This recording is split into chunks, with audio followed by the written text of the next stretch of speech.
اللهم صل على محمد وعلى آل محمد كما صليت على إبراهيم وعلى آل إبراهيم إنك حميد مجيد اللهم بارك على محمد وعلى آل محمد كما باركت على إبراهيم وعلى آل إبراهيم إنك حميد مجيد۔ مرنے سے پہلے اے مسلمان کر لے اس پہ غور، کتابوں کا خدا اور ہے، بابوں کا خدا اور۔ میرے بھائیو، یہ جو ہم نے بڑا سافٹ سا سلوگن دیا ہے جس کے اندر قیامت چھپی ہوئی ہے، اس میں قطعاً یہ مقصد نہیں ہے کہ ہمارے جو آباء و اجداد تھے وہ کسی اور خدا کی پوجا کرتے تھے اور ہم کسی اور خدا کی کرتے ہیں۔ اس میں میسج یہ ہے کہ ہمارے آباء و اجداد نے، ہمارے بزرگوں نے اکثر اوقات ہمیں اس رب کا تعارف کروایا جس رب کی کوالٹیز ان چیزوں سے بالکل مختلف تھیں جو علم وحی کے ذریعے اللہ نے اپنے محبوب امام کائنات سید الاولین والآخرین شفیع المذنبین رحمت للعالمین سیدنا و مولانا امام اعظم محمد رسول اللہ صلی اللہ علیہ وآلہ وسلم کے ذریعے، کتاب اللہ اور سنت کے ذریعے ہمیں اپنا تعارف کروایا۔ یہ بالکل الگ ہے، ورنہ خدا تو سب کا ایک ہے۔ ہم مسلمان اسے اللہ کہتے ہیں، کوئی اسے بھگوان کہتا ہے، کوئی اسے خدا کہتا ہے، کوئی گاڈ کہتا ہے، اور کوئی سپریم بینگ یا سپر نیچرل ایجنسی کہتا ہے۔ اللہ سب کا ایک ہی ہے، الہ سب کا ایک ہی ہے۔ میرے بھائیو، اللہ تعالیٰ نے جب ہمارے ماں باپ یعنی سیدنا آدم اور سیدہ حوا علیہم السلام کو اس زمین پر اتارا تو قصہ آدم اور ابلیس قرآن حکیم میں کم از کم 7 دفعہ ڈسکس ہوا ہے۔ سٹارٹ ہی میں سورۃ البقرہ میں اللہ تعالیٰ نے جب قصہ آدم اور ابلیس کا ذکر کیا تو آیت نمبر 38 میں آتا ہے قُلْ اهْبِطُوا مِنْهَا جَمِيعًا فَإِمَّا يَأْتِيَنَّكُم مِّنِّي هُدًى فَمَن تَبِعَ هُدَايَ فَلَا خَوْفٌ عَلَيْهِمْ وَلَا هُمْ يَحْزَنُونَ وَالَّذِينَ كَفَرُوا وَكَذَّبُوا بِآيَاتِنَا أُولَئِكَ أَصْحَابُ النَّارِ هُمْ فِيهَا خَالِدُونَ کہ ہم نے کہا کہ اے آدم اور اس کی اولاد، تم سب کے سب زمین پر اتر جاؤ، اب انتظار کرنا جب کبھی بھی کوئی ہدایت کی بات تم تک پہنچے میری طرف سے، یعنی انبیاء کی وحی کے ذریعے، تو جو اس کی پیروی کرے گا اسے قیامت والے دن نہ کوئی خوف ہوگا نہ کوئی غم، اور جو میری آیات کا انکار کریں گے، اسے جھٹلائیں گے، وہی ہوں گے اہل نار، اہل جہنم، ہمیشہ ہمیش اس میں رہیں گے۔ اللہم اجرنا من النار، اللہم اجرنا من النار، اللہم اجرنا من النار۔ تو کتابوں کی پیروی کا حکم ہے، بابوں کی پیروی کا نہیں، اور بابے بھی وہی قابل احترام ہیں جو کتابوں سے جوڑیں، اپنی پرستش نہ کروائیں۔ سورہ بنی اسرائیل میں آپ کو پتا ہے 10 کمانڈمنٹس آئی ہیں، اور اس میں بھی 9th کمانڈ جو سورہ بنی اسرائیل کی آیت نمبر 36 ہے، وَلَا تَقْفُ مَا لَيْسَ لَكَ بِهِ عِلْمٌ إِنَّ السَّمْعَ وَالْبَصَرَ وَالْفُؤَادَ كُلُّ أُولَئِكَ كَانَ عَنْهُ مَسْئُولًا۔ اے انسان، کسی چیز کی پیروی اس وقت تک مت کرنا جب تک تمہیں ڈیفینٹ علم نہ اس کے بارے میں آ جائے۔ بے شک کان، آنکھیں اور عقل، اس کے بارے میں پوچھا جائے گا کہ تمہیں یہ 3 انسٹرومنٹس دیے تھے، تم نے ان کو استعمال کر کے حق بات تک پہنچنے کی کوشش کیوں نہیں کی؟ اور علم جو ہے وہ 2 ہی ہے، ایک ریویلڈ نالج ہے، وحی کا علم جو کتاب و سنت کی شکل میں ٹرانسفر ہوتا ہے، اور ایک ایکوائرڈ نالج ہے، سائنس کا علم، the knowledge obtained through observations and experiments۔ یہ دونوں ڈیفینیٹ علوم ہیں، لیکن اسٹیبلش سائنس، ہائپوتھیسز یا تھیوریز کی بات نہیں کر رہا۔ آج چونکہ میرا ٹاپک جو ہے وہ علم وحی ہے، ریویلڈ نالج، لہٰذا میں اسی کو ایمفیسائز کروں گا۔ چنانچہ سورۃ الاحقاف کی آیت نمبر 4 ہے کہ نبی علیہ السلام کو یہ اللہ تعالیٰ نے سکھایا کہ جب کبھی بھی آپ سے کوئی بحث و مباحثہ کرے تو آپ نے اس سے بات کس طریقے سے کرنی ہے۔ ایتونی بکتاب من قبل ھذا او اثارۃ من علم ان کنتم صادقین. اگر تم اس کتاب کو نہیں مانتے نا، ایتونی بکتاب من قبل ھذا، اس سے پہلے کوئی اور کتاب نازل ہوئی ہے وہ لے آؤ میرے پاس. او اثارۃ من علم، یا کوئی انبیاء کی وحی میں سے آثار علم کے چل رہے ہوں، اگر تم سچے ہو تو ہمیں قرآن کیا کہتا ہے کہ بات کرنی ہے تو کتابوں سے اور انبیاء کے آثار یعنی سنت سے. تو سر پھر میں کیوں نہ کہوں، مرنے سے پہلے اے مسلمان کر لے اس پہ غور. کتابوں کا خدا اور ہے، بابوں کا خدا اور. اللہ تو ہمیں کہہ رہا ہے علمی کتابی بنو. ایتونی بکتاب من قبل ھذا او اثارۃ من علم. تو سر اسی لیے تو ہم نے عرض کیا ہے کیا کہ نہ میں وہابی نہ میں بابی، میں ہوں مسلم علمی کتابی. علمی کتابی یہ اسی آیت کی تو ٹرانسلیشن ہے. نہ ہم سو کالڈ وہابی ہیں، کوئی علمی بات کرے اسے اپنے زوم میں گالی دے دیں وہابی ہونے کی، اور نہ ہم بابوں کا دفاع کرنے والے بابی ہیں، ہم علمی کتابی مسلم ہیں. یہ اسی آیت کی ٹرانسلیشن کی ہے، بڑے پرفیکٹ انداز میں ایک میسج امت تک پہنچانے کی کوشش کی ہے. الحمدللہ میرے بھائیوں، اللہ کے محبوب صلی اللہ علیہ وآلہ وسلم نے پوری زندگی امت کو وحی کی طرف اس طریقے سے گامزن کیا کہ صحابہ کرام علیہم رضوان کے دل و دماغ میں یہ بات کوٹ کوٹ کے بھری کہ اپنا رابطہ وحی کے ساتھ رکھنا ہے. کیونکہ نبی علیہ السلام نے تو دنیا سے چلے جانا تھا. آپ علیہ السلام اپنے نائب کے طور پر علم وحی جو اللہ نے آپ کو دیا تھا کتاب و سنت کی فارم میں، وہ صحابہ کرام اور اہل بیت علیہم السلام اجمعین کے حوالے کر کے گئے. اس حوالے سے مجھے درجنوں احادیث فی البدی یاد ہیں. ٹاپ آف دا لسٹ وہ حدیث جو صحیح مسلم میں ہے، جو روایت کی ہے امام محمد باقر بن علی بن حسین بن علی علیہم السلام اجمعین، جو امام حسین علیہ السلام کے پوتے ہیں، اور انہوں نے روایت کی ہے جابر بن عبداللہ سے. اور ان سے آگے حدیث سنی ہے امام جعفر جو امام باقر کے بیٹے ہیں، انہوں نے، جو 148 ہجری میں فوت ہوئے اور باجزید 191 میں پیدا ہوئے. وہ کہتے ہیں دونوں جڑے ہوئے ہیں، یہ وہ والے امام جعفر. تو وہ کہانیوں میں امام جعفر ہے نا، یہ صحیح مسلم میں انٹرنیشنل نمبر کے مطابق 2005 نمبر حدیث ہے. جابر بن عبداللہ کہتے ہیں، اور اس کو نقل کیا امام باقر نے، ان سے امام جعفر نے، اور پھر دو واسطوں سے امام مسلم نے لیا، کہ نبی علیہ السلام جب کبھی بھی کوئی خطبہ دیتے، عید کا خطبہ، جمعے کا خطبہ، یا اس کے علاوہ کبھی بھی تقریر کرتے، تو آپ علیہ السلام یہ جملے ضرور بولا کرتے: اما بعد فإن خیر الحدیث کتاب اللہ وخیر الہدی ہدی محمد صلی اللہ علیہ وآلہ وسلم وشر الامور محدثاتها وکل محدثۃ بدعہ وکل بدعۃ ضلالہ وکل ضلالۃ فی النار. کچھ الفاظ اس میں سنن نسائی کے بھی ہیں، ابو داؤد کے بھی ہیں، ترمذی کے بھی ہیں. بہرحال مین جو پورشن ہے وہ صحیح مسلم کی یہ حدیث ہے.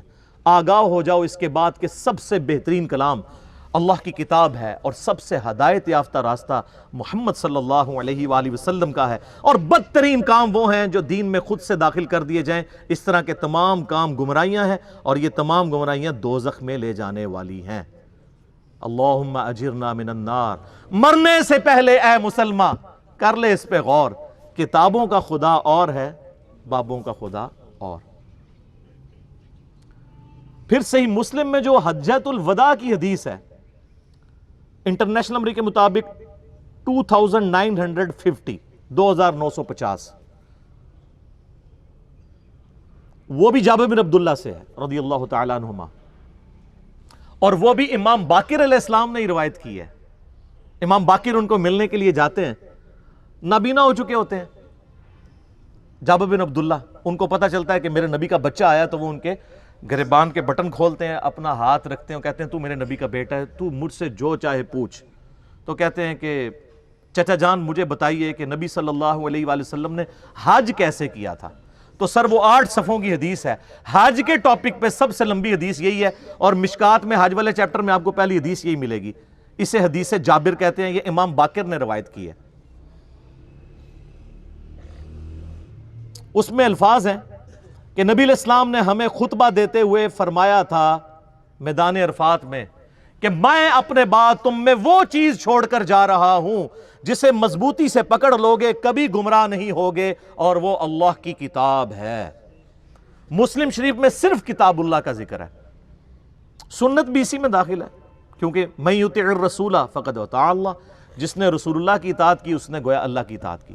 البتہ مستدرک للحاکم میں ایک روایت ہے انٹرنیشنل نمبر کے مطابق 318، وہ عبداللہ ابن عباس سے، وہ کہتے ہیں کہ نبی علیہ السلام نے فرمایا تھا دو چیزیں چھوڑ کر جا رہا ہوں، ایک اللہ کی کتاب ہے، اس کو مضبوطی سے پکڑ لینا، دوسرا تمہارے نبی صلی اللہ علیہ وآلہ وسلم کی سنت ہے، اسے مضبوطی سے پکڑ لینا، کبھی بھی گمراہ نہیں ہوگے۔ تو نبی علیہ السلام کیا کہہ رہے ہیں، بابوں کو پکڑنا یا کتابوں کو؟ تو سر پھر عرض کیوں نہ کریں کہ مرنے سے پہلے اے مسلمان کر لے اس پہ غور، کتابوں کا خدا اور ہے، بابوں کا خدا اور۔ کتابوں کے ساتھ جوڑ کے گئے۔ سر نبی علیہ السلام کے پاس تو وہ بابے تھے جو چھوڑے بھی جا سکتے تھے، صحابہ اکرام، اہل بیت، خلفائے راشدین۔ سنن ابی داؤد میں، جامعہ ترمذی میں، سنن ابن ماجہ میں حدیث ہے، نبی علیہ السلام نے اپنی وفات سے چند دن پہلے ایک بڑا بلیغ خطبہ دیا، ہر آنکھ اشک بار تھی، گویا کہ آپ ہم سے رخصت ہو رہے تھے۔ آپ علیہ السلام کے بارے میں صحابہ کرام کہتے ہیں، تو آپ نے فرمایا میرے بعد جو کوئی بھی زندہ رہے گا بہت اختلاف دیکھے گا، اس وقت علیکم بسنتی وسنت الخلفاء الراشدین المہدیین، تم پر میری سنت اور میرے خلفائے راشدین ہدایت یافتہ کی سنت لازم ہے، ان کو اپنی دانتوں سے مضبوطی سے، اپنی داڑوں سے پکڑ لینا۔ خلفائے راشدین کی سنت کیوں؟ کہ نبی علیہ السلام کو کانفیڈنس تھا کہ یہ وہ بابے ہیں جو اپنی عبادت نہیں کروائیں گے بلکہ میری تعلیمات ہی تم تک پہنچائیں گے، اور پلس وہ اجماع امت کے ذریعے چل رہے ہوں گے، انڈیویجول کی رائے نہیں ہوگی، اور وہ قیامت تک کے لیے ہمارے لیے حجت۔ البتہ کوئی پرسنالٹی آپ نے اس حوالے سے نہیں چھوڑی کہ اس کو پکڑ لینا۔ کیوں؟ بھئی نبی علیہ السلام کے 2 سال کے بعد سیدنا ابوبکر بھی فوت ہو گئے، 13 سال کے بعد سیدنا عمر بھی شہید، 25 سال کے بعد سیدنا عثمان بھی شہید، 30 سال کے بعد مولا علی بھی شہید، خلافت راشدہ ختم، اور آخری صحابی ابو طفیل عامر بن واثلہ المتوفہ 110 ہجری، نبی علیہ السلام کی وفات کے 100 سال کے بعد آلموسٹ دنیا سے وہ بھی چلے گئے۔ آج 1441 ہجری ہے، آخری صحابی کو فوت ہوئے ہوئے بھی 1331 سال ہو چکے ہیں۔ تو آپ کون سا ایسا بندہ چھوڑ کے جاتے ہیں جس کی عمر اتنی لمبی ہوتی؟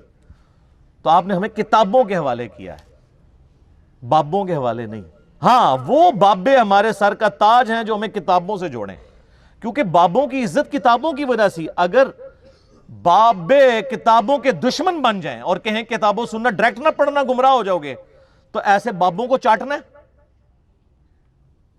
یہ تو دشمن ہے۔ اور وہ یہ بابے ہیں ہمارے امام، جنہوں نے اپنی کوئی بات نہیں، ہمارے محبوب صلی اللہ علیہ وآلہ وسلم کی تعلیمات من و عن ہم تک پہنچائی، الحمدللہ۔ پھر نبی علیہ السلام کا جو غدیر خم کا خطبہ ہے، اپنی وفات سے 2.5 مہینے پہلے آپ نے حجۃ الوداع سے واپسی پر مکے سے مدینے آتے ہوئے خم نامی گاؤں میں خطبہ دیا، اونٹ کے پالان کا ممبر لگایا گیا، آپ علیہ السلام نے کنکلوڈنگ گفتگو کی۔ صحیح مسلم میں اوپر تلے 4 احادیث ہیں انٹرنیشنل نمبر کے مطابق 6225 سے 6228 تک۔ اے لوگو آگاہ ہو جاؤ، میں بھی ایک انسان ہوں، قریب ہے کہ اللہ کا قاصد یعنی موت کا فرشتہ میرے پاس آئے اور میں اس کی دعوت قبول کر لوں۔ میں اپنے بعد تم میں 2 بھاری چیزیں چھوڑ کر جا رہا ہوں، ان میں سے پہلی چیز اللہ کی کتاب ہے، اس میں ہدایت ہے، اس میں نور ہے، تم اللہ کی کتاب کو پکڑو، اپنا تعلق اس کتاب کے ساتھ مضبوط کرو۔ اللہ کی کتاب اللہ کی رسی ہے، جو اسے پکڑے گا وہ ہدایت پر ہوگا، جو چھوڑ دے گا گمراہ ہو جائے گا۔ زید بن ارقم کہتے ہیں پھر نبی علیہ السلام ہمیں ترغیب دلاتے رہے، اللہ کی کتاب، اللہ کی کتاب، اللہ کی کتاب۔ وَاعْتَصِمُوا بِحَبْلِ اللَّهِ جَمِيعًا وَلَا تَفَرَّقُوا، سورہ آل عمران آیت نمبر 103۔ یہ غدیر خم کی حدیث میں ہے کہ وہ قرآن ہے رسی۔ اور پھر فرمایا دوسری بھاری چیز میرے اہل بیت ہیں، میں اپنے اہل بیت کے معاملے میں تمہیں اللہ کا خوف دلاتا ہوں، میں اپنے اہل بیت کے معاملے میں تمہیں اللہ کا خوف دلاتا ہوں، میں اپنے اہل بیت کے معاملے میں تمہیں اللہ کا خوف دلاتا ہوں۔ لیکن امت بالکل الٹ چلی، نہ قرآن کو پکڑا اور نہ اہل بیت کو چھوڑا، یعنی سب کو شہید کر دیا. بالکل الٹ امت چلی. اللہ کے فضل سے یہ وہ پلیٹ فارم ہے جس پلیٹ فارم سے قرآن کی توحید اور عقائد بھی بیان ہو رہے ہیں اور اہل بیت کا دفاع بھی ہو رہا ہے. سب نے لولی لنگڑی قسم کی تعلیمات لی ہوئی ہیں. یہ پرفیکٹ تعلیمات چل رہی ہیں، میری تعلیمات نہیں. ہم نے تو سر ہر بندے کو کتابوں کے ساتھ جوڑ دیا. میرے دنیا میں رہنے سے نہ رہنے سے کوئی فرق نہیں پڑتا. نبی علیہ السلام دنیا سے چلے گئے تو اسلام ختم نہیں ہوا، تو ہمارے جانے سے کیا ہوگا؟ البتہ ہم نے لوگوں کو کتابوں کے ساتھ جوڑ دیا. تو جس کے ہاتھ میں کتاب آ گئی تو سر کوئی مفتی، کوئی مولانا، کوئی سو کالڈ اسکالر اس کے سامنے بیٹھ نہیں سکتا. بخاری اور مسلم دونوں میں حدیث ہے، عبداللہ ابن ابی اوفا، یہ آخر میں فوت ہونے والے صحابہ میں سے ہیں، 86 ہجری میں فوت ہوئے. ان کو کچھ تابعین ملنے کے لیے آئے، ان میں سے ایک سیدنا طلحہ بھی تھے تابعی. انہوں نے پوچھا کہ بتائیے کیا اللہ کے محبوب صلی اللہ علیہ وآلہ وسلم نے کوئی وصیت فرمائی تھی اپنے بات؟ تو انہوں نے کہا نبی علیہ السلام نے اپنا وصی کسی کو نہیں بنایا. تو انہوں نے کہا پھر امت کے لیے کیوں ضروری ہے کہ وصیت کو فالو کرے؟ انہوں نے کہا اس لیے کہ اللہ کے نبی علیہ السلام نے ہمیں کتاب اللہ کے مطابق چلتے رہنے کی وصیت فرمائی تھی. یہ ہے وصی رسول، یہ ہے خلیفۃ الرسول. یہ حدیث بخاری اور مسلم دونوں میں ہے، اور بخاری میں نبی علیہ السلام کی وفات کے چیپٹر میں یہ حدیث موجود ہے کہ نبی علیہ السلام نے اپنا وصی کسے بنایا تھا؟ کتاب اللہ کو. کیونکہ وصی تو وہ ہونا چاہیے جو قیامت تک پھر رہے بھی نا. کوئی انسان ہوتا تو اس نے تو مر ہی جانا تھا، اس کا سٹیٹس وہی ہو جانا تھا. قرآن آج بھی زندہ ہے، قیامت تک کے لیے زندہ ہے. بخاری مسلم دونوں میں حدیث ہے، نبی علیہ السلام نے فرمایا اللہ نے ہر نبی کو کوئی نہ کوئی معجزہ دیا تھا، اور اس نبی پر ایمان لانے والے لوگوں کی تعداد ڈیپینڈ کرتی تھی اس معجزے پر. مجھے اللہ نے وحی کا معجزہ دیا ہے. میں اللہ سے امید کرتا ہوں سب سے زیادہ متبعین قیامت والے دن میری امت سے ہوں گے، کیونکہ میرا معجزہ سب سے بڑا ہے. آپ نے یہ مردے بخشوانے کا ذریعہ سمجھا ہوا ہے اس معجزے کو. یہ وہ معجزہ ہے جو نبی علیہ السلام کا واحد معجزہ ہے جس پہ دعوی نبوت ہے.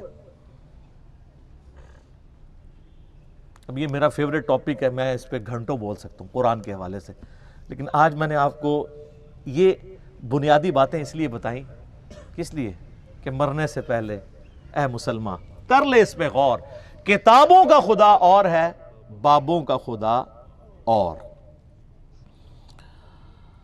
اب دوسری طرف جو بابے ہمیں کتابوں سے دور کرتے ہیں اور عزت اویل کر رہے ہوتے ہیں کتابوں کے نام پر، انہوں نے آپ دیکھیں اتنی بڑی بڑی وہ درسی کتابیں رکھی ہوتی ہیں عربی والی، شوکیس میں بھی اتنی کتابیں سجا کے رکھی ہوئی ہیں. اللہ کے فضل سے آپ ان پہ ہاتھ لگائیں تو آپ کو باریک سی مٹی بھی نظر آئے گی کہ کبھی کسی نے کھولی نہیں ہے، آپ پہ روب ڈالنے کے لیے. یہ روب ڈالنے والی نہیں ہے، ان کے اندر تو نوٹس بنے ہوئے ہیں. اور جب کوئی کتاب کی بات کرے تو کہتے ہیں جی کتابوں سے کیا ہوتا ہے جی، وہ تو قرآن میں لکھا ہوا ہے. کتابوں والے تو وہ تو گدھے پہ بھی کتابیں لاد دی جائیں. وہ سورۃ الجمعہ کی آیت کوٹ کرتے ہیں نا، آیت نمبر 5، حالانکہ وہ ان کے بارے میں ہے. وہ تو اللہ تعالیٰ نے علماء یہود سے کہا ہے کہ تمہاری مثال ان گدھوں کی سی ہے کہ جس پہ کتابیں لاد دی جائیں.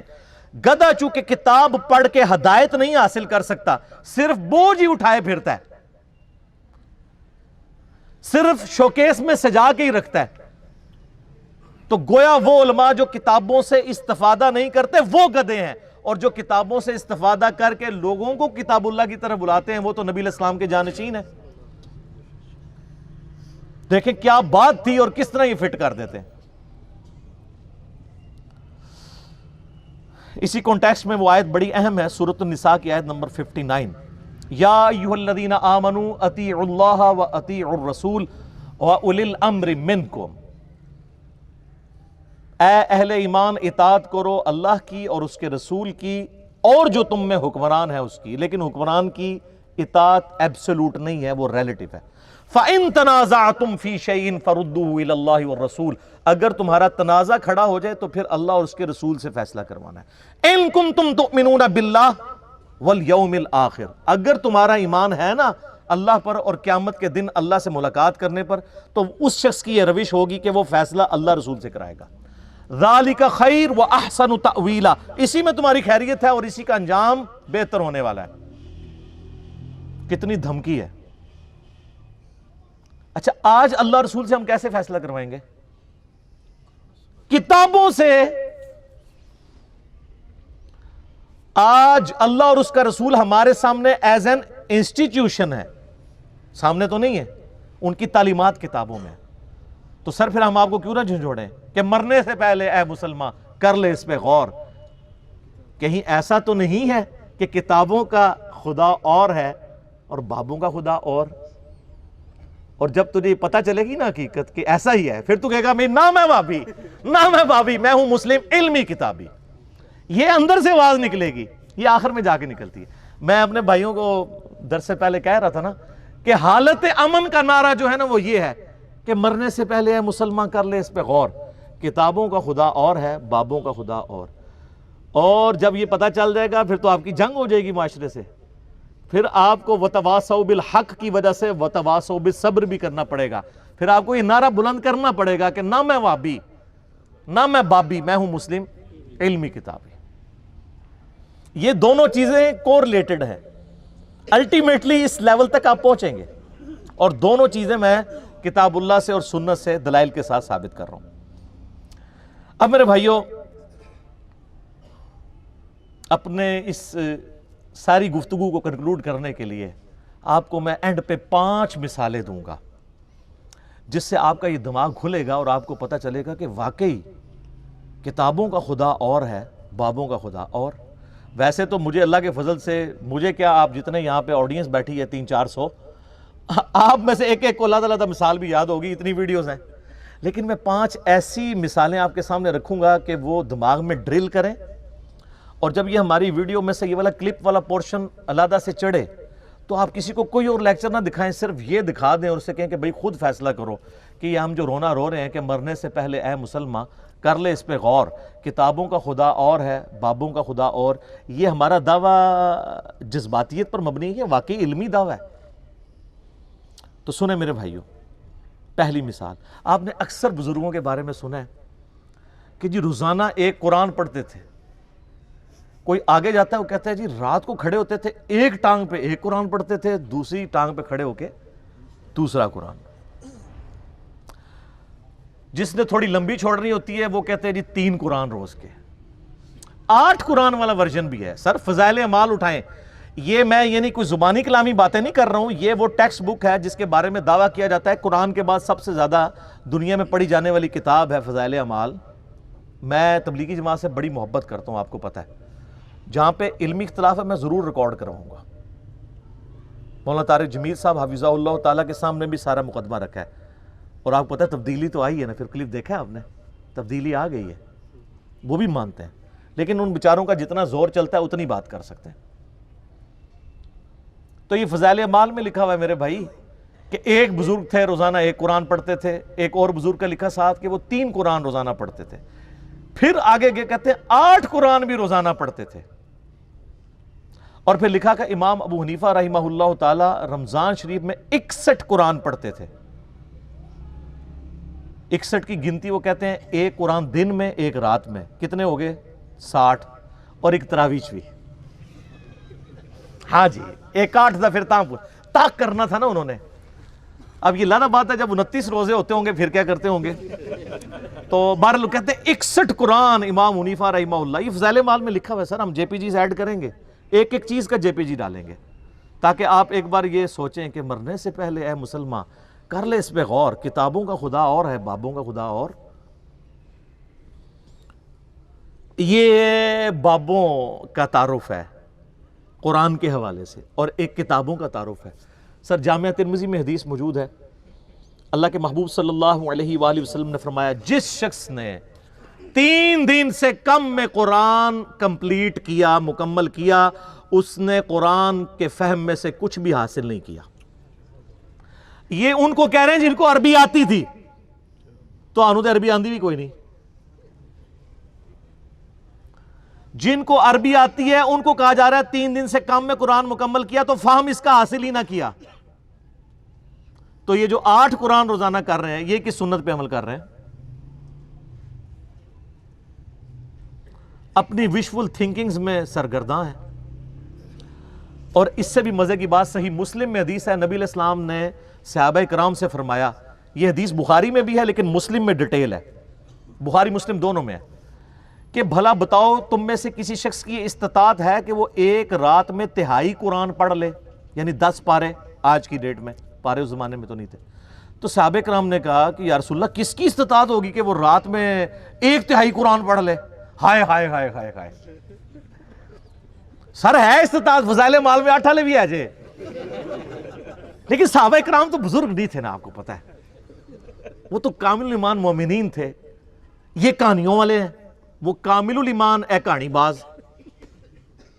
تو صحابہ نے کہا یا رسول اللہ کسی کی استطاعت نہیں. تو آپ نے فرمایا کہ سورۃ الاخلاص پڑھ لو, یہ 1/3 قرآن کے برابر ہے, 1/3 قرآن کے برابر ہے. اپنے نظریات کے اعتبار سے بھی, کیونکہ قرآن حکیم کا 1/3 عقیدہ توحید ہے, اور چونکہ سورہ اخلاص توحید کی جڑ ہے, اس اعتبار سے بھی تعلیمات میں بھی یہ 1/3 ہے قرآن کا, اور فضیلت میں بھی. اچھا اگر یہ کہتے ہیں نا کہ ہمارے بزرگ جو 8 قرآن پڑھتے تھے وہ 24 بار پڑھتے سن سورہ اخلاص, پھر تو ٹھیک ہے.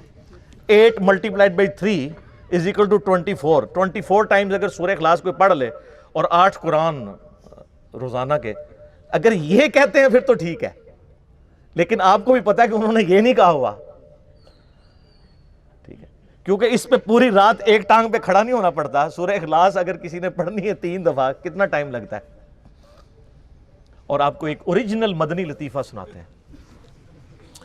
یہاں پہ جیلم ہمارے شہر کے اندر تبلیغی مرکز ہے, کبھی کبھار میں زور کی نماز میں وہاں چلا جاتا ہوں.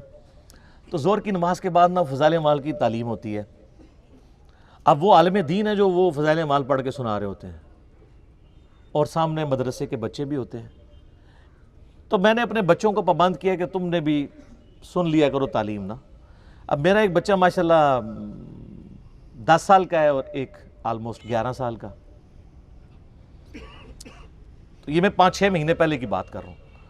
تو ہم درس سن رہے نا, تو یہی والا جناب وہ فضائل قرآن والا آ گیا جی, ایک بزرگ 3 قرآن روزانہ, ایک 8 قرآن, اور یہ 61 قرآن. اب میں جب بیٹھا ہوا درس سن رہا نا, تو میں بچوں کی طرف دیکھ رہا, میں نے کہا کہیں یہ بھی وہی تو نہیں سوچ رہے جو میں سوچ رہا ہوں. تو خیر بعد میں ہم جب موٹر بائک پہ بیٹھے, میں گھر آنے لگا تو میرا بچہ مجھے کہتا ہے, احمد, کہتا ہے بابا یہ باقی باتیں تو ٹھیک تھی, ایک بندہ روزانہ 3-8 قرآن کیسے پڑھ سکتا ہے؟ تو میں نے کہا بیٹا یہ کہانی تھی, اس کو چھوڑ دو, باقی باتیں لے لو. لیکن میں یہ سوچ رہا تھا کہ 80 لوگ اس عمر ہی ٹگے سن ڈنگر, کیونکہ ہماری تربیت نہیں ہوئی تھی. اور آج کل کے بچے سوچتے ہیں, کیوں سوچتا ہے؟ اس نے قرآن کئی دفعہ مکمل کیا, اسے پتہ ہے یہ اتنی موٹی کتاب ہے, یہ 8 دفعہ روزانہ کیسے پڑھی جا سکتی ہے. اب لاکھ کسی کو کہتے رہے جناب انج کر کے پڑھ لی تو انج کر کے پڑھ لی, کیسے منوائیں گے؟ اور میں نے تو احادیث سے ثابت کر دیا کہ صحابہ کرام علیہم رضوان بھی کہہ رہے ہیں کہ کس کی ہمت ہے کہ رات میں 1/3 قرآن پڑھ لے. تو نبی علیہ السلام نے وظیفہ دیا ہے سورہ اخلاص کا. تو ہم تو یعنی یہ ساری مثالیں آپ کے سامنے اس لیے رکھتے ہیں کہ آپ کم از کم مرنے سے پہلے اے مسلمان کر لے اس پہ غور. کتابوں کا خدا اور ہے, بابوں کا خدا اور. دوسری مثال سنیں. یہ چونکہ قرآن کے دشمن ہے, بدنیتی کی وجہ سے نہیں, پوری نیک نیتی کے ساتھ. میں کہتا ہوں اس امت میں جس نے بھی اس امت کا جنازہ نکالا پوری نیک نیتی کے ساتھ نکالا ہے, کوئی 2 نمبری نہیں تھی ان کے اندر, پوری نیک نیتی کے ساتھ. چونکہ شیطان جب ان کے برے اعمال ان کی نظروں میں سنوار دیتا ہے تو نیک نیتی سے وہ کام کر رہے ہوتے ہیں نا. تو قرآن سے دور کرنے کے لیے انہوں نے لوگوں کو یہ کہنا شروع کر دیا کہ آپ جو ہے نا وہ عربی ٹیکسٹ کے اوپر نا ذرا غور کریں, اس کے اوپر ایمفسائز کریں. اور اس کے لیے پھر انہوں نے کئی ایک ہیلے بہانے گڑے. ایک تو موٹا سا جملہ, یہ قرآن دیس ڈائریکٹ نہیں پڑھنا گمراہ ہو جاؤ گے, یہ تو آپ نے اکثر سنا ہے. اچھا جو صحابہ کرام تھے وہ تو قرآن سنتے تھے, ان کے آنسو روا ہوتے تھے, چلے ان کی آپ کو یقین نہیں آتا. یہ جو گورے مسلمان ہو رہے ہیں, 2007 میں کلنٹن پاکستان آئے اور انہوں نے کہا کہ اسلام از دا فاسٹسٹ گروئنگ ریلیجن ان امریکہ. وہ قرآن جو ہے وہ تو ڈائریکٹ ہی پڑھ رہے ہیں گورے, انگریزی میں ترجمہ، اور ہم جو پیدائشی مسلمان اردو میں پڑھ کے گمراہ ہو جائیں گے، اور ہم بڑے فخریہ بتاتے ہیں جی بڑی تیزی نہ لوگ گورے مسلمان ہو رہے ہیں، فخریہ بتاتے ہیں نا، اور یہاں ہم کہانی کروا رہے ہوتے ہیں کہ ڈائریکٹ نہ پڑھنا گمراہ ہو جاؤ گے، اور ہم ایسے علماء کو سبحان اللہ کہہ رہے ہوتے ہیں۔ اگر کوئی یہودی عیسائی ہمیں کہنا قرآن نہیں پڑھنا گمراہ ہو جاؤ گے، وہ کہے گا اللہ کا دشمن ہے تو اس لیے کہہ رہا ہے۔ اور یہ جو یہودی مسلمان نما یہودی گھسے ہوئے ہیں ہماری صفوں کے اندر، یہ آپ کو کہتے ہیں آپ کو کوئی پرواہ نہیں ہے۔ قرآن تو بار بار کہہ رہا ہے ہدی للناس، سورۃ البقرہ میں ہے ہدی للناس وبینات من الہدی والفرقان، یہ پوری انسانیت کے لیے ہدایت ہے، اور اس میں ہدایت کے روشن دلائل ہیں، اور یہ حق اور باطل میں تمیز کرنے والی کتاب ہے۔ لیکن نہیں، سورۃ القمر میں 4 دفعہ آیا وَلَقَدْ يَسَّرْنَا الْقُرْآنَ لِلذِّكْرِ فَهَلْ مِن مُدَّكِرٍ، قرآن نصیحت کے لیے ہم نے آسان کر دیا ہے کوئی نصیحت حاصل کرنے والا؟ نصیحت کے لیے۔ باقی اس کے سائنٹیفک فیکٹس پہ جائیں تو سر مولویوں تو سائنس آمدی بھی نہیں، سائنس دے سپیلنگ بھی نہیں آمدے۔ قرآن کا مقصد بھی نصیحت ہے، باقی تو آپ کا انٹرسٹ ہے جتنا مرضی، نصیحت کے لیے آسان ہے۔ لیکن وہ فضائل اعمال میں لکھا ہوا سر کہ جی قرآن کی تفسیر کے لیے 15 علوم چاہیے، یہ آپ کو دور کر رہے ہیں قرآن سے غیر محسوس طریقے۔ اور انہوں نے کہا کہ جی 14 کے تو نام گنوائے، انہوں نے کہا 14 تو آپ حاصل کر لیں گے، 15واں جو ہے وہ بھی ہے۔ وہ بھی کہتے ہیں جو گاڈ گفٹڈ ہو، وہ خاص لوگوں کو ہی ملتا ہے، تاکہ آپ 14 حاصل بھی کریں، کہیں گے 15واں تو کوئی نہیں نا، وہ تو وہابی ہے، وہابی نہیں وہابی۔ کتنی دشمنی اس پہ تر رہا یہ کہ پھر باقاعدہ ایک خواب لکھا کہ امام احمد، یہ فضائل اعمال میں سر لکھا ہوا ہے کہ امام احمد بن حنبل رحمۃ اللہ علیہ نے خواب میں اللہ کی زیارت کی۔ جھوٹ۔ بازید بستامی کے بارے میں کشف المحجوب میں لکھا ہے کہ انہوں نے اللہ کی زیارت کی ڈائریکٹ، اور تذکرۃ الاولیاء میں لکھا ہے معراج کی رات انہوں نے بھی معراج کی اور اللہ کو ڈائریکٹ دیکھا۔ ادھر تھوڑی شرم آئی، انہوں نے ایک سٹیپ نیچے لے آئے، خواب میں دیکھا۔ سر یہ خواب والا پیکج موسیٰ علیہ السلام کو آفر کیوں نہیں ہوا تھا؟ سورۃ الاعراف کی آیت نمبر 143 ہے، حضرت موسیٰ علیہ السلام اللہ کے لاڈلے ترین 5 پیغمبروں میں سے ہیں، اولو العزم پیغمبروں میں سے ایک۔ کہنے یا اللہ تجھے دیکھنا چاہتا ہوں۔ اللہ نے فرمایا تو نہیں مجھے دیکھ سکتا، بلکہ پہاڑ کی طرف دیکھ، اگر یہ قائم رہا تو سمجھ لینا تو بھی دیکھ سکتا ہے۔ اور وہ جل کر راکھ ہو گیا پہاڑ، اور موسیٰ علیہ السلام انڈائریکٹلی اس کے ایفیکٹ کی وجہ سے بے ہوش ہو گئے۔ لن ترانی، تو مجھے نہیں دیکھ سکتا۔ تو اللہ تعالیٰ کہہ سکتا تھا کہ بعد میں نے احمد بن حنبل کو خواب میں زیارت کرانی ہے، تو موسیٰ پھر خواب والا پیکج، میں کہتا ہوں آج بھی کہتا ہوں موسیٰ علیہ السلام کو خواب والا پیکج آفر ہوتا نا وہ لے لیتے۔ ہمارے محبوب صلی اللہ علیہ وآلہ وسلم کو خواب میں زیارت ہوئی ہے، جامعہ ترمذی میں حدیث ہے، بڑی لمبی حدیث ہے، جس میں وہ نبی علیہ السلام کی دعا ہے اللہم انی اسألک فعل الخیرات وترک المنکرات۔ میں نے کئی دفعہ بیان کی ہے، مشکات میں اس کا انٹرنیشنل نمبر ہے 748 جامعہ ترمذی کے حوالے سے۔ یہ پروٹوکول کسی کا نہیں ہمارے محبوب صلی اللہ علیہ وآلہ وسلم کے سوا۔ تو کہتے ہیں جی احمد بن حنبل نے خواب میں اللہ کو دیکھا تو اللہ تعالیٰ سے کہا یا اللہ میں تیرا قرب حاصل کرنا چاہتا ہوں، تو اس کے لیے سب سے بہترین ذریعہ کیا ہے؟ تو اللہ نے فرمایا میرا کلام۔ بالکل ٹھیک ہے، ہم بھی یہی کہتے ہیں، لیکن اگے کہانی شروع ہونے لگی ہے۔ تو احمد بن حنبل نے کہا کہ یا اللہ سمجھ کے یا بغیر سمجھ کے؟ ہائے ہائے ہائے، احمد بن حنبل پہ رہلا ادھر باقاعدہ ہماری ٹریننگ کی تھی اسی کہ کل اسی کہانی کرانی ہے، کل ہم نے کہانی کرانی ہے، آپ ذرا یہ بھی پوچھ لے۔ یہ لکھا ہوا ہے بھائی، اور پوچھ رہے کس سے؟ اللہ سے، جس نے سمجھ کے لیے پیغمبر بھیجا ساتھ، سب کچھ سمجھایا۔ وہ اس اللہ سے کسی کی جرت ہے یہ پوچھ لے کہ سمجھ کے کہ بغیر سمجھ کے؟ تو اللہ نے جواب دیا خواہ سمجھ کے خواہ بغیر سمجھ کے۔ استغفر اللہ واتوب الیہ۔ میں کہتا ہوں جی اس جھوٹے پر اللہ کی لعنت جس نے یہ خواب گھاڑ کر امام احمد بن حنبل کی طرف منسوب کیا۔ اور احمد بن حنبل کو تو یہ سمجھ بغیر سمجھ کہنے کی ضرورت نہیں تھی، ان کو ویسے ہی عربی آتی تھی کہانی۔ اور ایسا کہ احمد بن حنبل جو ہے پنجابی، پٹھان، سندھی یا بلوچ سن۔ یہ ہے جناب بابوں نے جو آپ کو تعارف کروایا۔ اور سر آپ کتاب اللہ کھولیں تو سورہ صاد کی آیت نمبر 29 ہے، کتاب انزلناہ الیک مبارک۔ یہ وہ مبارک کتاب ہے جو ہم نے محبوب صلی اللہ علیہ وآلہ وسلم آپ کی طرف نازل کی ہے، لیدبروا آیاتہ، تاکہ لوگ اس کی آیات میں تدبر کریں۔ اور نصیحت حاصل کریں اس سے عقل والے. اچھا یہ آپ بتائیں گے نا لوگوں کو تو یہ اگلی کہانی کرائیں گے. دیکھیں اس میں لکھا ہے عقل والے نصیحت حاصل کریں, تو ہر کوئی تو عقل والا نہیں ہے. اچھا جی تو تسی روٹی جڑی ہے ناکرا کھاندے ہو, عقل تو ہر بندے کو ہے میرے بھائی. جب قرآن کہتا ہے کہ عقل والے, تو اللہ تعالیٰ اس سے مراد لیتا ہے ادر دین مجذوب اور کلندر اور مجنون. تو کوئی بھی نہیں ہے ان میں سے, ہم میں سے کوئی ہے مجنون, کلندر یا مجذوب, چلا, پاگل؟ وہ صحیح بخاری میں تعلیقاً روایت ہے, مولا علی کے قول ہے, امام بخاری چیپٹر کی ہیڈنگ میں لے کے ہیں, اور سنن ابن ماجہ میں مولا علی علیہ السلام نے نبی علیہ السلام سے یہ روایت کی ہے کہ 3 قسم کے لوگ ہیں جن سے اللہ نے شریعت کا قلم اٹھا لیا ہے: سویا ہوا شخص, اور نابالغ, اور تیسرا جو شخص پاگل ہے, جس کو آپ مجذوب کہہ لیں, مجنون کہہ لیں, کلندر کہہ لیں.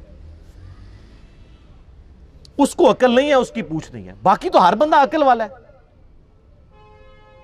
تو عقل والے سے مراد ہر وہ انسان جس کی عقل سلامت ہے, وہ پاگل نہیں ہوا. اور جو اپنی عقل کے ہوتے ہوئے اپنی عقل کو استعمال نہ کرے تو اس کو اللہ تعالیٰ نے قرآن میں کہا ہے یہ جانور سے بھی بدتر ہے. جی سورۃ الاعراف آیت نمبر 179, وَلَقَدْ ذَرَأْنَا لِجَهَنَّمَ كَثِيرًا مِّنَ الْجِنِّ وَالْإِنسِ, ہم نے جنوں اور انسانوں کی اکثریت پیدا ہی اس لیے کی ہے کہ الٹیمیٹلی انہوں نے دوزخ میں ہی جانا ہے. وَلِعَاذُ بِاللَّهِ تَعَالَى. اللہم اجرنا من النار, اللہم اجرنا من النار, اللہم اجرنا من النار, آمین. پھر اللہ تعالیٰ ساتھ ہی فرماتا ہے ہم نے انہیں عقل دی تھی یہ سوچتے نہیں, ان کو کان دیے تھے یہ سنتے نہیں, ان کو آنکھیں دی تھیں یہ دیکھتے نہیں. عبرت والا دیکھنا. اولئک کالانعام بل ہم اضل, یہ جانوروں کی مانند ہیں بلکہ ان سے بھی گئے گزرے ہیں جو اپنی عقل کو, کانوں اور آنکھوں کو استعمال کر کے حق بات تک پہنچنے کی کوشش نہیں کرتے. تو قرآن تو اس لیے نازل ہوا تھا, سمجھ کے پڑھو یا بغیر سمجھ کے, کڈی وڈی کہانی کرائی ہے. اور یہ فضائل اعمال شریف میں لکھی ہوئی ہے. چلو, اور وہ کوئی عام آدمی نہیں, باہر لکھا ہوا ہے شیخ المحدثین, استاذ العلماء, اور یہی تعلیمات ہیں جو صوفیاء نے شروع سے دی ہیں, اور ہم آپ کو رو رو کے بتا رہے ہیں کیا کہ مرنے سے پہلے اے مسلمان کر لے اس پہ غور, کتابوں کا خدا اور ہے, بابوں کا خدا اور اللہ نے ہمیں تو یعنی سمجھ کے کیا, نبی علیہ السلام کو تو اللہ تعالیٰ نے اسپیشلی حکم دیا ہے سورۃ الانعام آیت نمبر 19 میں, وَأُوحِيَ إِلَيَّ هَذَا الْقُرْآنُ لِأُنذِرَكُمْ بِهِ وَمَنْ بَلَغَ. اے نبی علیہ السلام فرما دیجئے قرآن اللہ نے مجھے اس لیے وحی کیا ہے تاکہ اس کے ذریعے میں تمہیں بھی ڈر سناؤں آخرت کا, اور جس تک اس کی دعوت پہنچ جائے اسی کتاب کے ذریعے ہدایت دے لوگوں کو. فضائل اعمال فضائل سنت یا کسی مولوی کی لکھی ہوئی کتاب سے نہیں, اللہ کی کتاب سے. پھر سورہ قاف کی آخری آیت ہے 45 نمبر, فَذَكِّرْ بِالْقُرْآنِ مَنْ يَخَافُ وَعِيدٍ. اے نبی علیہ السلام اس قرآن کے ذریعے آپ لوگوں کو ڈر سنائیں آخرت کا, ہر اس شخص کو جو اللہ کی دھمکی سے ڈر جائے. تو سر پھر ہم کیوں نہ کہیں کہ کتابوں کا دین اور ہے اور بابوں کا دین اور.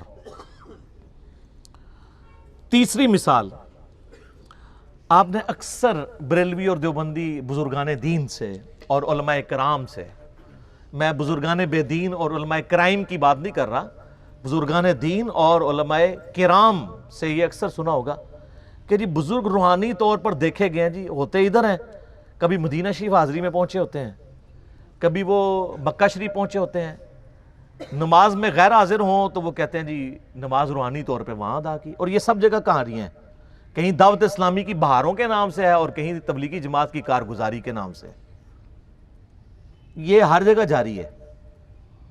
کہتے ہیں جی وہ بزرگ ادھر تھے تو ہے ادھر تھے, روحانی طور پہ ان کو وہاں دیکھا گیا, انہوں نے وہاں نماز پڑھی. یہ ہے بابوں نے جو آپ کو بتایا. اور سر صحیح مسلم میں حدیث ہے, نبی علیہ السلام ایک چوراہے سے گزرے تو بنو سلمہ وہاں کھڑے تھے. نبی علیہ السلام نے پوچھا تم لوگ یہاں کیوں کھڑے ہو؟ ان کا یا رسول اللہ ہم بڑی دور سے اپنے گاؤں سے مسجد نبوی میں آپ کے پیچھے نماز کے لیے آتے ہیں تو تھک جاتے ہیں, بڑی مشکل سے پہنچ پاتے ہیں, جماعت پکڑنے میں مشکل ہوتی ہے, تو ہم نے ارادہ کیا ہے کہ ہم مدینہ شریف شہر کے اندر ہی شفٹ ہو جاتے ہیں تاکہ آسانی سے آپ کے پیچھے نماز پڑھ لیں. تو نبی علیہ السلام نے فرمایا تم جتنے قدم چل کے آتے ہو ہر قدم کے عوض تمہارے لیے نیکی لکھی جاتی ہے. یار صحابہ کرام کیا لوگ تھے یار, کوئی آرگومنٹ ہی نہیں کیا, کہ یا رسول اللہ ٹھیک ہے ادھر ہی رہیں گے. کسی نے نہیں کہا یا رسول اللہ تھک جائیں گے، یہ نیکیوں کے لیے کتنے حریص. اور کسی نے یہ بھی نہیں کہا کہ حضور ہمارے قدموں کی خاک سے جو خاک اڑتی ہے، ہمارے گھوڑے کے قدموں کے سم سے جو خاک اڑتی ہے، وہ جب گھوڑے کے نتھنے میں بیٹھے تو اس کے برابر بھی کوئی امت کا ولی غوث قطب ابدال نہیں ہو سکتا. تو ہمارے بعد تو بزرگان دین ہواؤں میں اڑ اڑ کے مکے اور مدینے نمازیں پڑھیں گے، تو یا رسول اللہ ٹھیک ہے، ہم شفٹ نہیں ہوتے، ہم اڑ کے آ جایا کریں گے. اس زمانے میں کوئی نہیں اڑتا تھا، آج بھی کوئی نہیں اڑ سکتا میرے بھائی، کہانی ہے سب. اگر کسی کو زوم ہے نا اڑ سکتا ہے، تو سارے بزرگان دین کٹھا کہتے ہیں دنیا اولیاء اللہ سے خالی نہیں ہے. ایک ولی لے آؤ نا سر، منار پاکستان پہ چڑھاتے ہیں، لیکن ہمیں تو یقین ہے کہ وہ شہادت کے رتبے پہ پہنچیں گے. انگریز کا پیراشوٹ اس کو باندھ دیں گے، وہ چھلانگ لگائے، اڑ کے بتائے. اور جب ویسے تو وہ پہلے ہی توبہ کر لے گا، اور اگر وہ چھلانگ لگائی دے شہید ہونے کے لیے تو مرنے سے پہلے ایک بٹن دبائے، اس کے بعد زمین پہ لینڈ کرتے ہی نہ اناؤنسمنٹ کرے، نہ میں وابی، نہ میں بابی، میں ہوں مسلم علمی کتابی. سر پھر یہی ہونا چاہیے نا، کہانیاں کرائی سی ہوں توبہ بھی کرنا. اور پھر وہ اپنے مریدوں کو بھی کہے کہ مرنے سے پہلے اے مریدو کر لو اس پہ غور، میرا خدا اور تھا اور کتابوں کا خدا اور، اب میں کتابوں کے خدا کو ماننا شروع ہو گیا ہوں. سر یہ چھوڑ دیں، جن کو اپنے بزرگوں پہ مان ہے نا، ان کے ساتھ آپ جہاز میں فلائٹ لیں، سارے مرید کٹھے ہوں، بڑے بڑے امیر مرید ہوتے ہیں نا، کاکپٹ سے صرف پائلٹ کو نکال کے نا پیچھے لیں اور کسی ولی اللہ کو بٹھا دیں کاکپٹ میں، وہ یہ جہاز لینڈ نہیں کرا سکتا. اڑنا تو بڑی دور کی بات ہے، اس دنیا میں نہیں لینڈ کرے گا، آخرت کی زندگی میں. لیکن فائدہ کوئی نہیں نا سر، لینڈ ہوئے گا انشاءاللہ. ظاہر ہے لینڈ تو انہیں کرنا ہے جو فیول مکڑا ہے. وہ لادہ بات ہے کہ آپ لوگ جو ہے وہ پھونک مار کے بغیر پیٹرول کے گاڑیاں چلاتے ہیں، لیکن جہاز نہیں اڑتا بغیر پیٹرول دے. سب کہانیاں، اتنی کہانی ہے. اور لوگ جناب، وہ جی جناب نکاح ماری، لوہے محفوظ پڑھ لیا، تھلے ویکھیا 7 زمینہ کراس، تیل بھی کراس، تیل بھی کراس. وہ سر ایڈون نے دریافت کیتا آ کے 200-250 سال پہلے پنسلوینیا چ. تو کیا کرتے رہے ہیں؟ تیل کیوں کراس؟ ہر بزرگ کو ہی تیل کراس ہو گیا. سر نہیں، دنیا بقدر ایفرٹ ہے، جو ایفرٹ پٹ کرے گا اسے رزلٹ ملے گا. وہ تخت بلقیس والا آپ میرا کلپ دیکھ لیں، تو باقی چیزیں میں نہیں بیان کرتا. سیکنڈ لاسٹ مثال، چوتھی، آپ کو پتہ یہ بڑی مشہور حدیث ہے بخاری اور مسلم دونوں میں، سیدنا اسامہ ابن زید سے متعلق. ایک جنگ کے دوران کافر سے مڑ بھیڑ کے دوران جب وہ کافر ان کی تلوار کے نیچے آیا تو اس نے کلمہ پڑھ دیا، لیکن انہوں نے پھر بھی اسے قتل کر دیا. بعد میں قلق تھا، نبی علیہ السلام کی خدمت میں حاضر ہوئے کہ یا رسول اللہ اس طرح لڑائی ہوئی، وہ میری تلوار کے نیچے آیا، کلمہ پڑھ دیا، پھر بھی میں نے اسے قتل کر دیا. تو نبی علیہ السلام فرمایا تو نے اسے کیوں قتل کیا؟ کہ یا رسول اللہ اس نے اوپر سے کلمہ پڑھا تھا ڈر کی وجہ سے، اندروں وہ کافر تھی. ہو سکتا ہے یہ بات ٹھیک بھی ہو، ہم بھی یہی ججمنٹ کرتے، لیکن نبی علیہ السلام نے فرمایا کیا تو نے اس کا دل چیر لیا تھا؟ تو صحابہ نے تو نہیں کہا یا رسول اللہ کہ اولیاء اللہ دل کا حال جان لیتے ہیں تو ہم تو اولیاء کے امام ہیں. جی میں نے دل چیر لیا تھا. اور جو کہہ رہا تھا اس کو بھی پتا تھا میں کیا کہہ رہا ہوں، کہ کوئی نہیں دل چیر سکتا، صرف نبی کو وحی کی تائید حاصل ہوتی ہے. پھر آپ نے فرمایا اسامہ تو کیا کرے گا جب قیامت والے دن وہ کلمہ پڑھتا ہوا اللہ کے حضور تیرے خلاف مقدمہ قائم کرے گا؟ اسامہ تو کیا کرے گا؟ اسامہ تو کیا کرے گا؟ اسامہ تو کیا کرے گا؟ نبی علیہ السلام یہ الفاظ ریپیٹ کرتے رہے. سیدنا اسامہ کہتے ہیں میری خواہش ہوئی کاش آج سے پہلے میں کافر ہوتا اور آج کلمہ پڑھ کے مسلمان ہوا ہوتا، کم از کم میرا یہ گناہ تو دھل جاتا. ہوئے ہوئے، اسامہ ابن زید عام بندہ نہیں. صحیح بخاری میں حدیث ہے کہ نبی علیہ السلام زانوں پہ ایک طرف حسن ابن علی کو بٹھاتے تھے تو دوسرے طرف اسامہ ابن زید کو، حضور کے بچوں کی مانت، پوتا حضور کا صلی اللہ علیہ وآلہ وسلم. بڑے بڑے صحابہ غصے کی حالت میں نبی علیہ السلام کو اپروچ نہیں کرتے تھے. تو اسامہ بن زید سے سفارش کرواتے تھے. وہ جو بخاری مسلم میں حدیث ہے جب فاطمہ نامی عورت کی چوری کا مقدمہ آیا اور نبی علیہ السلام کو سفارش کی گئی, وہ بھی اسامہ کے ذریعے کی گئی تھی, لیکن حضور نے ادھر بھی لحاظ نہیں کیا. آپ نے فرمایا تم لوگ مجھے سفارشیں کرواتے ہو, اللہ کی قسم تم سے اگلے لوگ اس لیے تباہ و برباد ہوئے, ان کے اشرافیہ کے لیے الگ قانون ہوتے تھے اور عام لوگوں کے لیے الگ. اللہ کی قسم اگر میری بیٹی فاطمہ بھی چوری کرتی میں اس کے بھی ہاتھ کٹوا دیتا. مجھے اپروچ کرتے ہو تم. یہ ہیں اسامہ ابن زید. اور اب ذرا مجھے بتائیں, جو کہتے ہیں جی بزرگ دلوں کے حال جان لیتے ہیں, کہتے ہیں آپ رائے ونڈ چلے جائیں, آپ ملتان شریف چلے جائیں, کسی بھی شریف جگہ پہ چلے جائیں تو مرید وہ ڈر ڈر کے بیٹھے ہوتے ہیں جی بزرگ دل کا حال جان لیتے ہیں. میں نے کہا نا, پرانیاں گلاں, پرانے فرقے, پرانے بزرگ. ہوں تو انہاں دی برسیاں بھی ہو چکی ہیں نا, 1000 سالہ برسیاں. جو جتنا پرانا ہے وہ اتنی برسی ہو چکی ہے. میں یہ چیلنج کرتا ہوں, میں اپنی میکینیکل انجینئرنگ میں سے مشین ڈیزائن کا یا اسٹرینتھ آف مٹیریل کا ایک فارمولا میکینکس آف مٹیریلز کا لکھ کے دیتا ہوں کاغذ کے اوپر, کوئی دنیا کا بزرگ مجھے دیکھ کے پڑھ کے بتا دے. ہاں اگر وقت کا پیغمبر ہو وہ پڑھ کے بتا سکتا ہے, کیونکہ اسے وحی کی تائید حاصل ہوگی. نبی علیہ السلام کو کئی مواقع کے اوپر آپ کو پتہ ہے کافروں نے سوال کیے ہیں, نبی علیہ السلام کو نہیں پتا تھا, اللہ نے صورتیں نازل کر کے جواب سکھا دیے. قصہ موسیٰ اور خضر سکھایا, حضرت یوسف علیہ السلام کی بایوگرافی سکھائی, ذوالقرنین بادشاہ سے متعلق سکھایا سورۃ الکہف میں. وہ ایک دیوبندی مولانا بیٹھا ہوا ہے کوئی مجہول قسم کا, اور وہ اپنے آپ کو کہتا ہے میں مفتی اعظم امریکہ ہوں. اس نے میرے جواب میں ریکارڈ کرایا, اس نے دیکھو کتنا گستاخ ہوا ہے. وہ کہتا ہے یہ تو اللہ کے نبی کے سامنے بھی رکھو تو وہ بھی فارمولہ نہیں پڑھ سکتے. لعنت ہے تیرے ایسے عقیدے کے اوپر, کلمہ پڑھ کے مسلمان ہو, بے شرم انسان.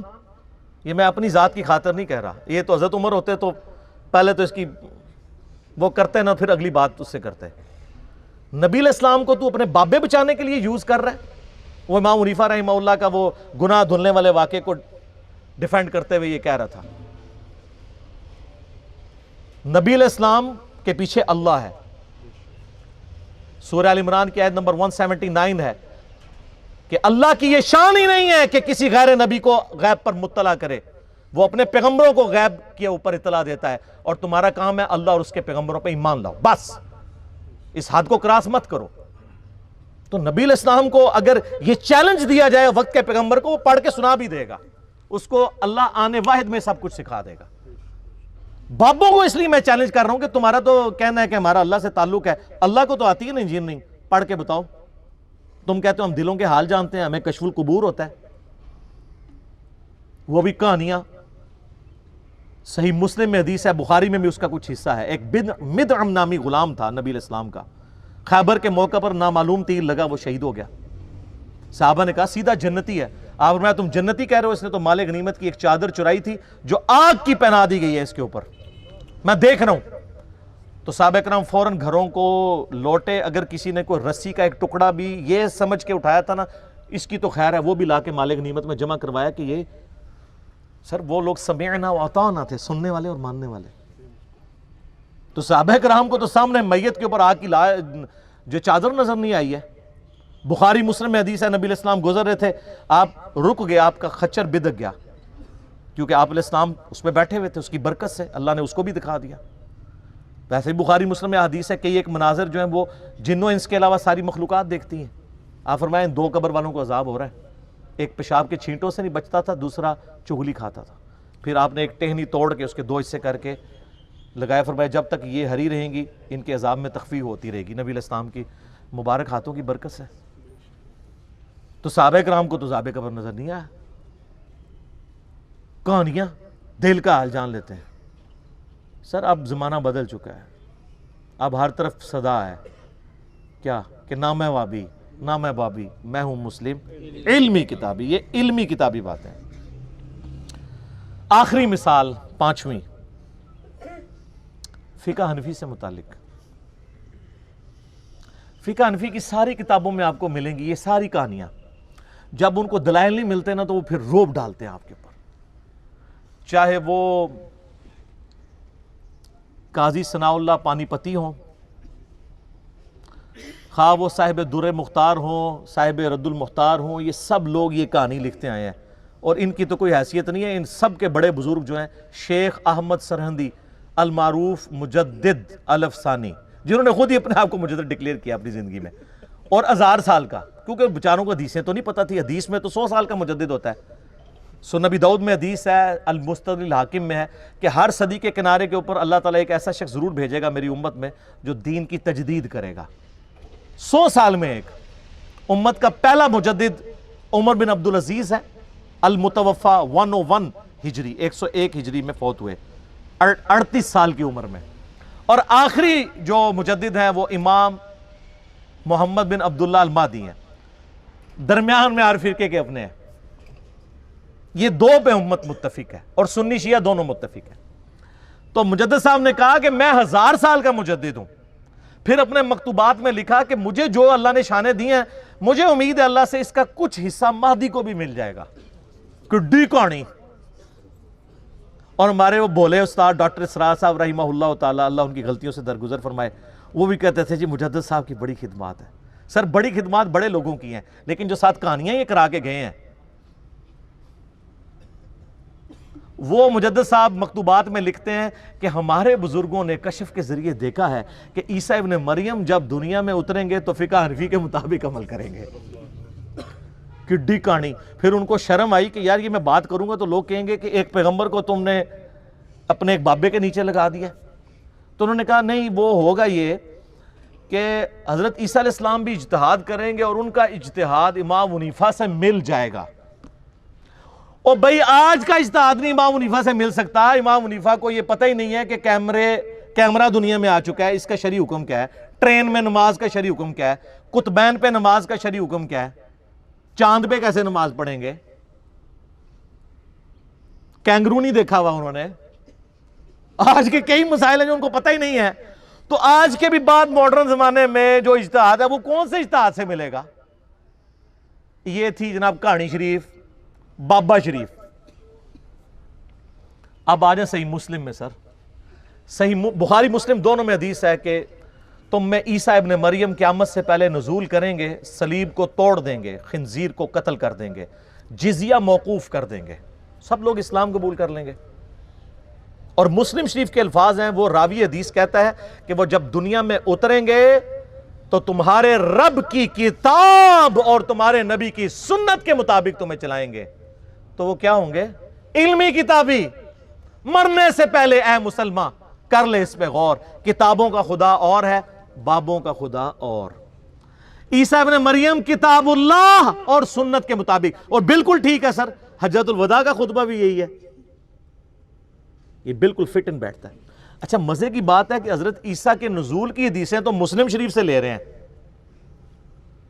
اور مسلم شریف میں لکھا ہے کہ انہوں نے امام حنیفہ کا مقلد نہیں ہونا، نبی علیہ السلام کا متبع ہونا ہے. وہ لے نہیں رہے.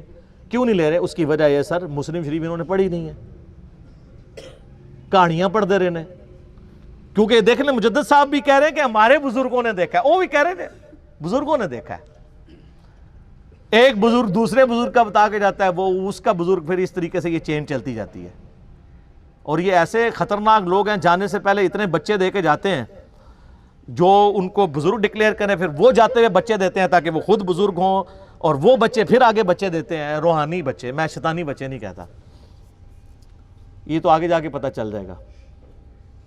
تو یہ جناب ہمارا درد تھا. ہم آپ کو کتابوں سے جوڑ رہے ہیں، بابوں سے نہیں. اور جب آپ کتابوں سے جڑ گئے تو آپ نبی علیہ السلام کے مبارک قدموں تک پہنچ گئے. اصل مقصد تو یہ ہے، اس کو امام مانو جسے اللہ نے آپ کا اور میرا امام بنایا. ما ضل صاحبکم وما غوا. تمہارے نبی نہ کبھی بہکے ہیں نہ کبھی بے راہ چلے ہیں.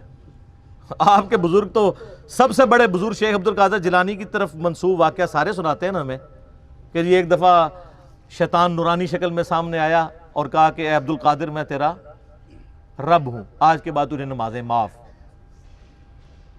تو انہوں نے کہا لا حول ولا قوت الا باللہ.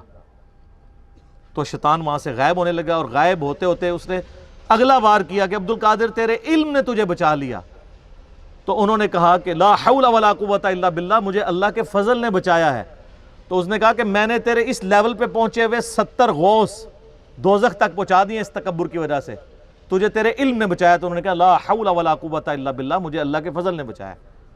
میرا معصومانہ سوال ہے، وہ جو 70 غوث تھے وہ تو گئے دوزخ میں، اور ان کے مریدین جو بیچارے امید لگائے تھے کہ ہمارا پیر ہمیں جنت میں لے کے جائے گا.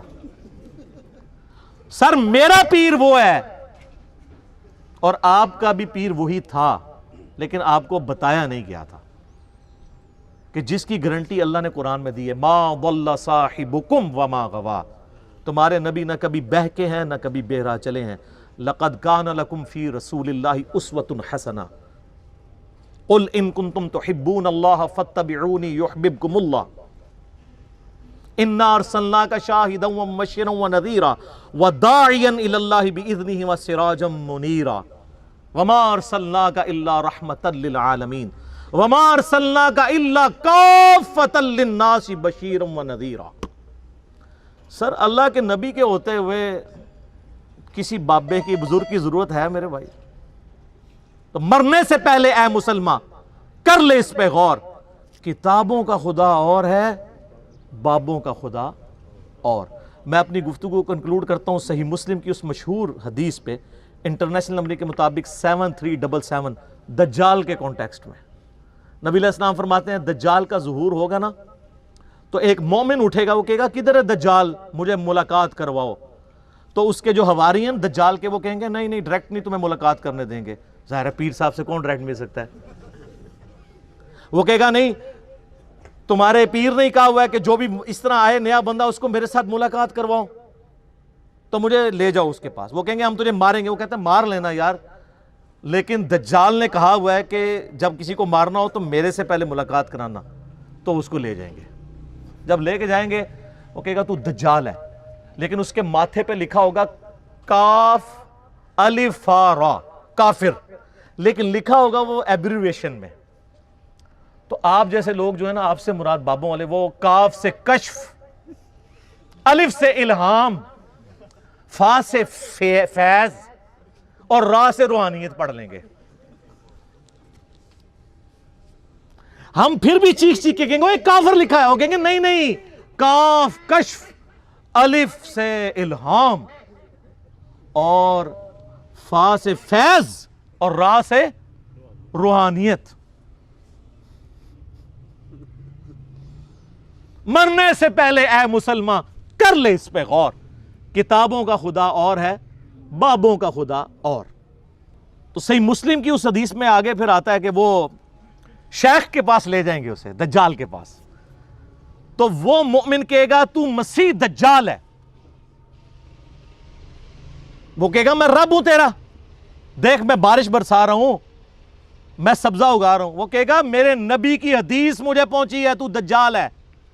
تو سر یہ مومن کون ہوگا؟ علمی کتابی. وہ کہے گا میں تیرے 2 ٹکڑے کروں گا، اور وہ 2 ٹکڑے کر کے ان میں چلے گا، پھر ٹکڑوں کو حکم دے کے پھر زندہ کر لے گا. جب وہ زندہ کرے گا کہے گا اب تو مان لے میں نے تجھے مردہ کر کے زندہ کیا، میں تیرا رب ہوں. وہ کہے گا تیرے اس عمل نے میرے ایمان میں اضافہ کیا ہے، تو واقعی دجال ہے، اور اب تو میرے قتل پر قادر بھی نہیں ہوگا. اور نبی علیہ السلام فرماتے ہیں جب اسے قتل کرنے لگے گا تو اس کی گردن جو ہے وہ تانبے کی ہو جائے گی، وہ اس کے اوپر قدرت نہیں پائے گا، تو اسے اٹھا کے وہ آگ میں پھینک دے گا، لیکن وہ اصل میں جا کے جنت میں گرے گا، یعنی اللہ کے پاس پہنچ جائے گا. اور نبی علیہ السلام فرماتے ہیں کہ وہ اس زمانے کا سب سے بہترین شہید ہوگا. جو المستدرک الحاکم میں حدیث ہے سید الشہداء حمزہ ابن عبد المطلب ہیں، اور ہر وہ شخص سید الشہداء ہے جو جابر حکمران کے سامنے کلمہ حق بلند کرے. اسی لیے ہم امام حسین رضی اللہ تعالیٰ عنہ علیہ السلام کو سید الشہداء کہتے ہیں، اور وہ مؤمن بھی سید الشہداء ہوگا. تو سر ہم پھر بار بار کہہ رہے ہیں کہ مرنے سے پہلے اے مسلمان کر لے اس پہ غور. کتابوں کا خدا اور ہے، بابوں کا خدا اور.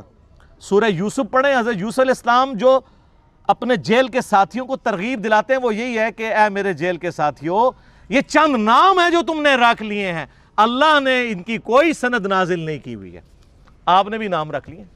یہ کہتے ہیں نا جی وہ اللہ چاہے تو بزرگ کر سکتے ہیں. یہ اللہ کا چاہنا آپ نے اور آپ کے بابوں نے ڈیسائیڈ کرنا ہے. اللہ چاہے تو قاسم نانوتوی صاحب مرنے کے 6 سال کے بعد قبر سے نکل کے دیوبند کے 2 مولویوں کی صلح کروا کے قبر میں واپس چلے گئے. کہتے ہیں اللہ نے چاہے. آپ کو کیا مسئلہ ہے؟ ہمیں مسئلہ یہ ہے کہ جب بریلویوں کا بابا نکلتا ہے تو آپ کہتے ہیں کہانی ہے، اے دو کہانی باز ہو. ایسے کبھی نہیں ہوتا میرے بھائی.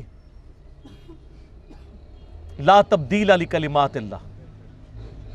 یہ سب آپ نے کہانیاں بنائی ہیں. اللہ تعالیٰ نے قرآن حکیم میں بارہا یہ بات کی ہے، وَلَا تَقُولُوا عَلَى اللَّهِ إِلَّا الْحَقِّ. مت کہو اللہ کے بارے میں کوئی بات ایسی سوائے اس کے جو حق پر مبنی ہو. ہم کہتے ہیں بابے آپ کے کیا کر رہے ہیں، وہ کہتے ہیں جی کعبے میں بھی کرین گر گئی تھی. تو سر اللہ نے کب کہا ہے کہ آپ بسم اللہ پڑھ کے ساکٹ میں 2 انگلیاں دے دو تو بچ جاؤ گے؟ اللہ نے تو بقدر ایفرٹ چھوڑا ہے آپ کو. یہ آپ کے بابوں کا دعویٰ تھا کہ جی دنیا دا نظام چلا رہے ہیں.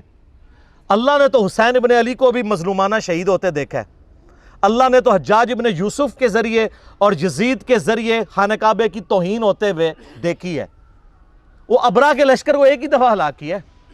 ایک ہی دفعہ آگ ٹھنڈی ہوئی ہے ابراہیم علیہ السلام پہ. رومن امپائر کے بیٹل فیلڈز میں کئی صحابہ کو تیل کے کڑاہوں میں زندہ جلایا گیا. اللہ نے کہیں یہ نہیں کہا میں بچاؤں گا. آخرت کی گارنٹی ہے. دنیا بقدر ایفرٹ ہے. یا آپ کو ایفرٹ پٹ کرنی پڑے گی. چلیں یہ اللہ کی بات کرتے ہیں، اچھا ہی کرتے ہیں. یہ ہمیں بتانے جاتے ہیں اللہ تو آڈا تے بابے ساڈے. ایسی بھی کہنے ہیں سر مرنے سے پہلے اے مسلمان کر لے اس پہ غور. کتابوں کا خدا اور ہے، بابوں کا خدا اور جب یہ غور کر لو تو ایک دفعہ جھوم کے کہنا ہے کیا کہ نہ میں وہابی نہ میں بابی، میں ہوں مسلم علمی کتابی. ٹھیک ہو گیا جناب؟ صلوات بر محمد وآل محمد. اللہم صلی علی محمد وعلی آل محمد کما صلیت علی ابراہیم وعلی آل ابراہیم انک حمید مجید. اللہم بارک علی محمد وعلی آل محمد کما بارکت علی ابراہیم وعلی آل ابراہیم انک حمید مجید. سبحانک اللہم وبحمدک اشہد ان لا الہ الا انت استغفرک واتوب الیک وما علینا الا البلاغ المبین. جزاکم اللہ خیرا.